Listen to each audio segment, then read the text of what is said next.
Good morning student. आज के class में मैं आपको टेलर महोदय के सिद्धांत में मैंने जो आपको प्रयोग का सिद्धांत बताया था, तो प्रयोग के सिद्धांत में मैंने आपको समय अध्ययन और गति अध्ययन के बारे में बताया था।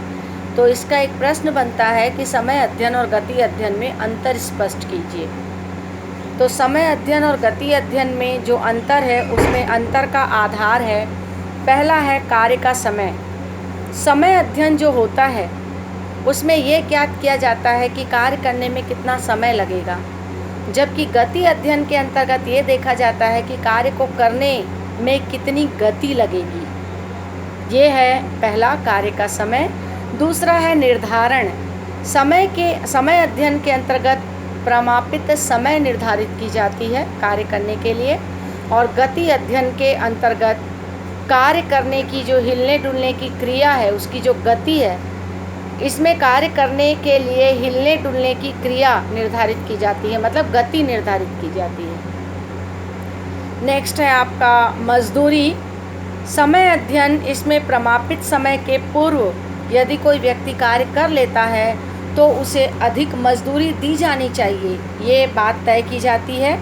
जबकि गति अध्ययन में ऐसा कोई कम मजदूरी या अधिक मजदूरी ये वाली बात लागू नहीं होती। अगला जो अंतर का आधार है पूर्व और पश्चात।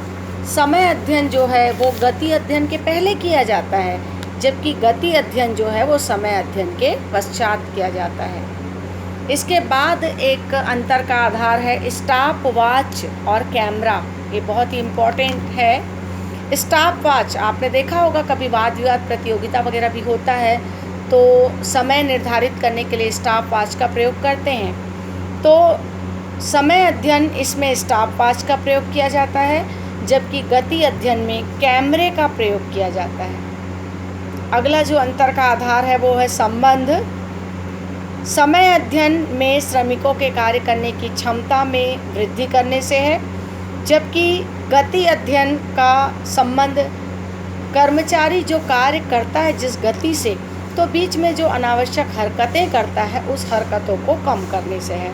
तो समय अध्ययन, इसका संबंध श्रमिकों के कार्य करने की क्षमता में वृद्धि करने से है, जबकि गति अध्ययन, इसका संबंध श्रमिकों की हरकतों को कम करने से है। तो इस तरीके से आज मैंने आपको समय अध्ययन और गति अध्ययन में अंतर की जानकारी दी। Thank you.